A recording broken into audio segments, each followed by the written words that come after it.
Hey gamers, welcome back to part 2 of chapter 8. Up this way. So, I spent quite a bit of time trying to just figure out where the heck to go, and turns out that door was right in front of me and there was a brute in there.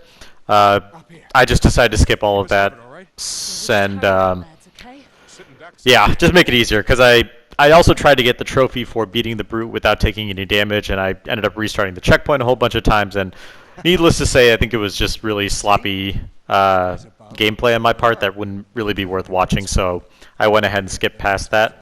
I will show you a couple of sections where I did earn trophies. I'll show you. I kind of saved the screenshots, and then I'll show you where I got them, just in case people are interested. And obviously, as I said before, they'll be in the thumbnails. Yeah, look. Same symbol appears. Or I'll create thumbnails for them, and then in the description, so that way you can see where I get them. But a couple of the ones that I get, I think there's another farming spot here for 2 trophies, one for the sniper rifle and one for the headshot trophy. So I'll show you where I can get, or at least where I get the headshot one. But yeah, we're going to do a little bit of astronomy. I will. Looking for that If you're not going to use the scope, give it back. Ursa Minor there. I'm going to use it.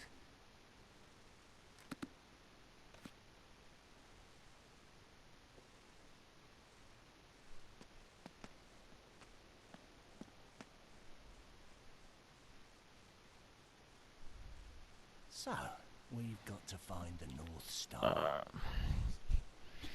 I look straight at it. For some reason, it doesn't zoom in like I wanted to. But there we go. Eventually find it. Let's see if we can find that entrance. Should be directly below the North Star. And if you go all the way down, you'll find the building right there. Guys! Yeah, just a minute. It can't be that simple, can it? Nate! Look out! Get down! Yeah, I remember when I first played Uncharted 3 on the PS3, this level in general was my least favorite level, I think, out of the entire game. There may be some levels coming up that I'll hate even more. I think there's particularly one with prior to the cruise ship that I remember being really annoying, but I remember not liking this level, but I think with time it's actually been not as bad. So anyway, in this section you're going to have a lot of enemies on the distance that fire rockets at you. And you get a sniper rifle, which is a really nice opportunity for you to die, like I did there. It was amazing. But if you grab that sniper rifle, you can pretty much just take these guys out. And if you're careful with how you do it, you can also get the trophy, which is, I believe it's getting 5 headshots in a row. Now, I don't get this on the first try, but when I came back and did this level over again, and I ended up getting this on the second try, and I'll show you the trophy where I got it from. I'll show you the trophy popping up for me. There's number 3, I believe number 4, and there should be a 5th guy. So yeah, if you're careful with your shots, if you time them well, again, I still recommend doing this on easy. It's a little bit easier. But you see me getting the headshot expert trophy on that one. Or on this section, I'll say. But yeah, also, in addition to just getting the trophy for the headshot expert, you can also get the trophy for the sniper rifle kill. Because I don't think there are a lot of sections where you do have a sniper rifle. They're pretty hard to come by. So this is an easy place to just kill 4 enemies, restart the checkpoint, kill 4 enemies, and just keep doing that over and over again until you get the trophy popping up. Now the next section coming up is probably the hardest section of this level, not because I think overall it's hard, or at least it can either be one of the hardest sections of this level, or it can be one of the easiest, and it really just depends on how well you take the time to learn this level and learn the mechanics.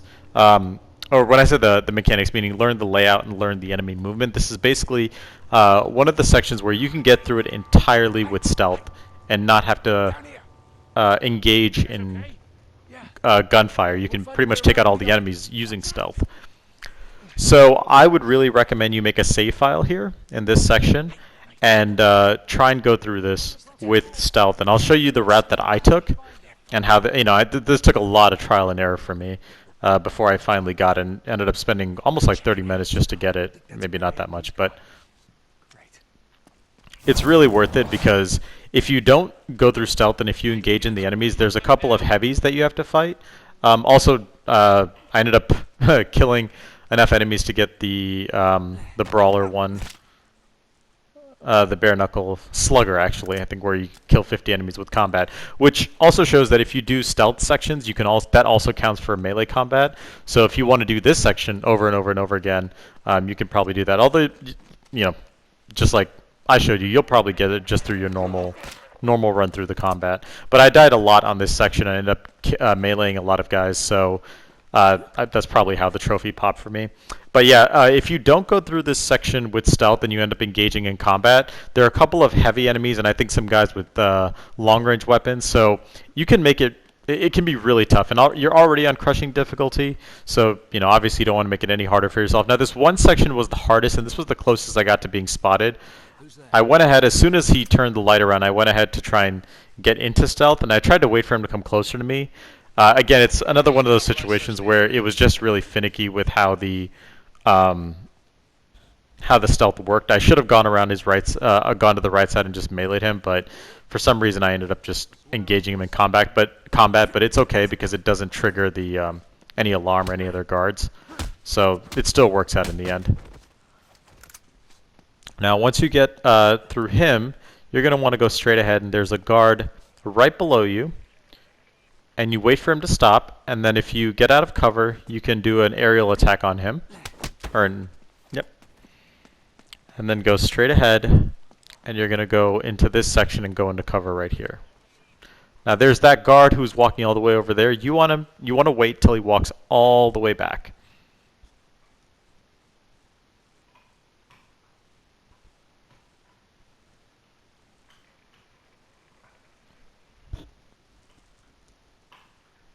Now, once he walks back, jump down and go ahead and melee him. Now, weirdly enough, even though he fires his gun, he doesn't trigger any guards next to him, which is surprising.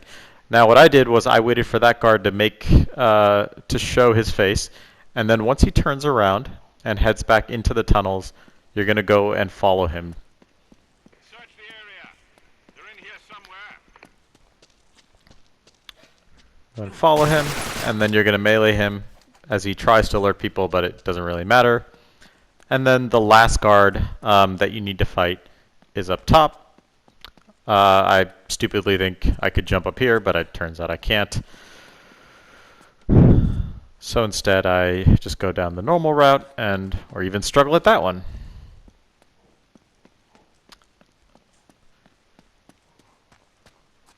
But I just wait down here in this corner for the guard to come down. Thought I could get up behind him, but couldn't really do that. Just wait for him to come down the stairs, and once he's looking away, boom, go ahead and take him out. And that should be all the guards in this section.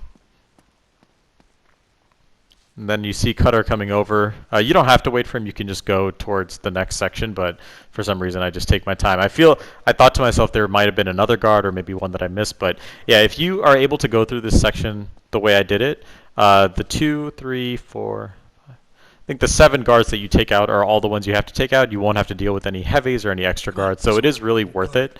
It can just make this run a lot easier, and I think it's one of the ways in which Uncharted 3 is a significant improvement over 2 in that it offers that opportunity for these stealth segments.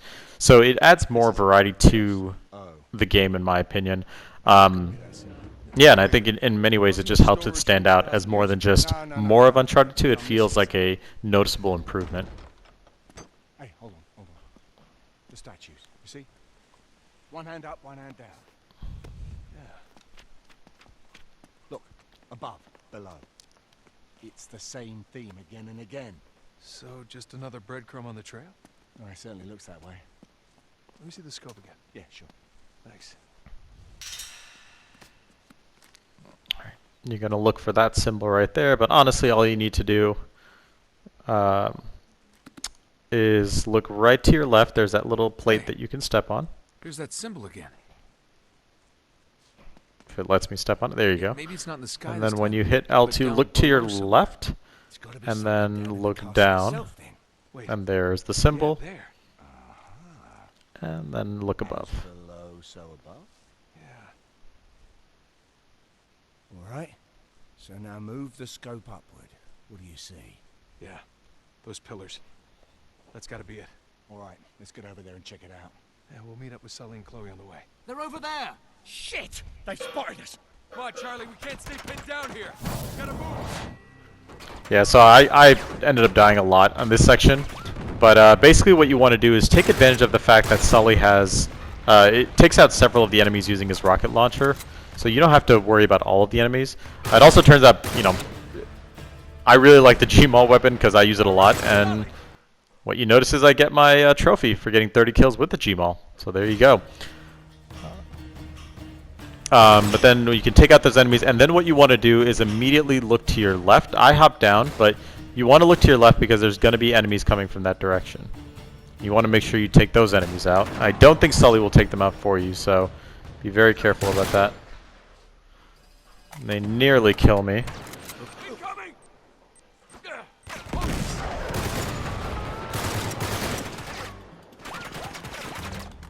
I do manage to barely survive that one. And I head to the right just to drop down and give myself a little bit of cover and stay out of the...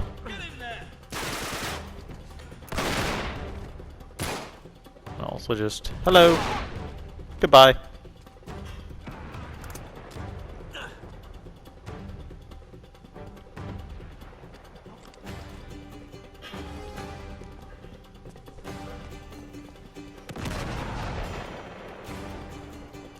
Now I keep looking for the enemies. I see one up on the right.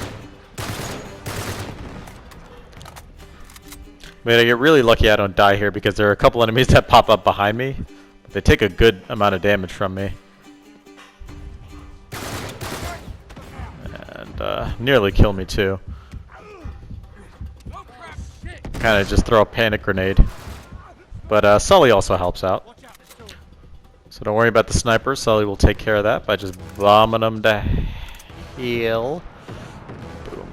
And so in that building that he bombs, you're going to want to go in there. And instead of, before you go up, just go to the right and pick up treasure number 40. Gotta meet up with those guys. And your next trophy. Skillful Fortune Hunter. Alright. Now this is pretty much the end of the level. There's going to be a section where you're going to try and trigger a cutscene. And it's a little bit of waiting. You just kind of have to wait for people to say the right thing, which can be a little annoying. But Good to see you're all right. You too. I will say this was probably my least favorite part about this game, at least based on my memory of it from a cutscene and story part, is that Cutter just like randomly becomes a bad guy. And aside from making, you know, developing the character of Sully, kind of showing that he is a father figure and even willing to turn on allies to protect Nathan Drake. You know, it seems like a kind of an unnecessary plot device that happens where he just shoots him with his dart and then has this power of suggestion over him.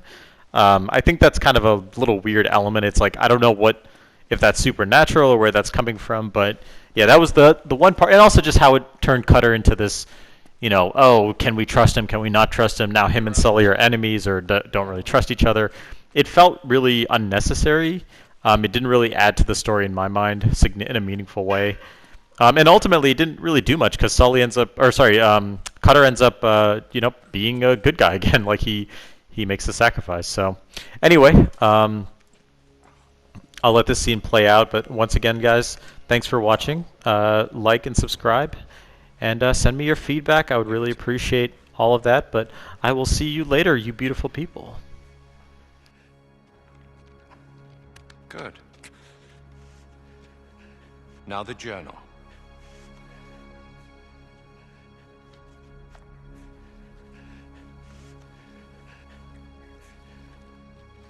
Thank you.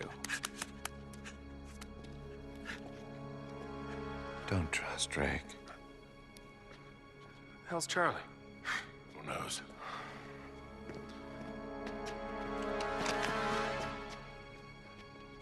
No.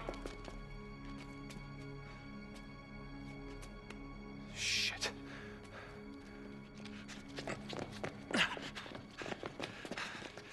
He's gone. How in the world? Hey, Charlie, you okay? Huh? Charlie? What the hell? Look at this. Man, what kind of Black Ops bullshit is this? Let's just hope he didn't have a big dose. Oh, no. Oh, shit. Easy now. Look at me. Charlie. Right here. Well, we gotta move now, okay? Don't touch me. Get away from me. All right, all right. No one's touching you, Charlie. What the hell was in that dart? Your face is peeling off. Well, whatever it was, he's tripping balls. Charlie, listen. Hey, you're okay. I won't let you take me. Hey, nobody's taking you anywhere. Just come with us, okay? Yeah. Oh, no. The floor's melting. We can't stay here. We gotta move. How? Our only hope is to find the crypt entrance. Great. Any ideas? Well, Charlie was onto something. I just don't know what. The wand of the magician. Oh, man. Without his journal, we're never gonna find it. Just let me think. All right, hermetic. From the Greek, Hermes, meaning pillar. I think we got that part. Is that 7 pillars of wisdom? Between mercy and severity. Wait, we've got this all wrong. It isn't the space between the pillars. It's the middle pillar.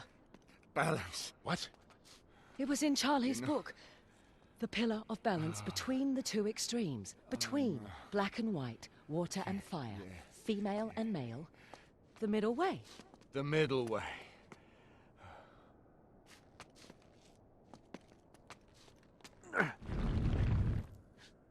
That's it. Sully, give me a hand with this. All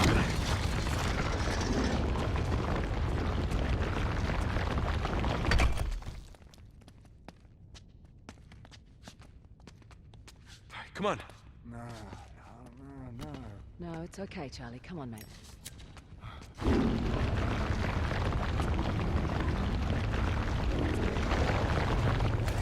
The way up and the way down are one and the same.